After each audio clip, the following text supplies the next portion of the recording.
ఆయన నక్షత్రము చూచి ఆయనను పూజింపవచ్చును. దయచేసి మాకు తెలియజేయండి. జ్ఞానులారా, మీరు వేచి ఉండండి. భక్తులారా, శాస్త్రులను పండితులను సమకూర్చండి. చిత్తం మహాప్రభు.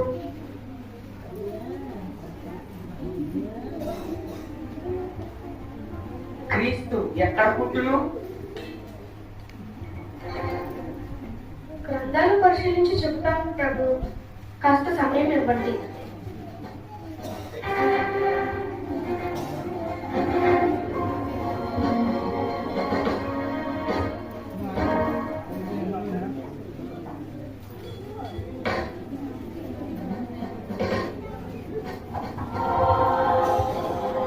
క్రీస్తు రాకడ గురించి యెషయా ప్రవక్త ముందే ప్రవచించారు.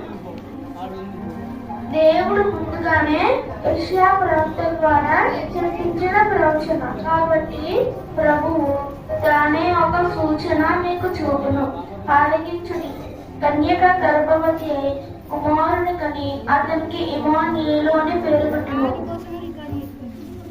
ప్రభు మీకా ప్రవక్త కూడా ప్రవచించారు.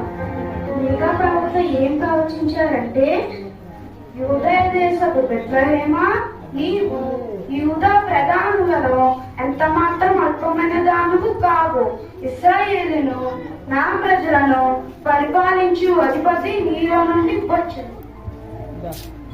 క్రీస్తు యూదయ బెత్లెహేములోనే జన్మించును ప్రభు. సరే జ్ఞానులారా, మీరు వెళ్ళి ఆ శిశువు విషయమై జాగ్రత్తగా తెలుసుకొనగానే నేనును వచ్చి ఆయనను పూజించినట్లు నాకు వర్తమానము తెండి.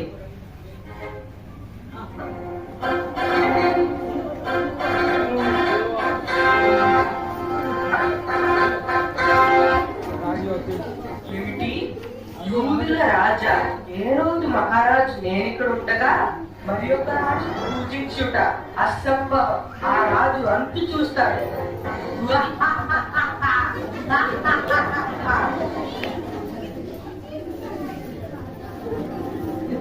రాత్రి వేళ బెత్లెహేములో కొందరు గొర్రెల కాపర్లు పొలంలో ఉండి తమ మందును కాచుకొచ్చుండగా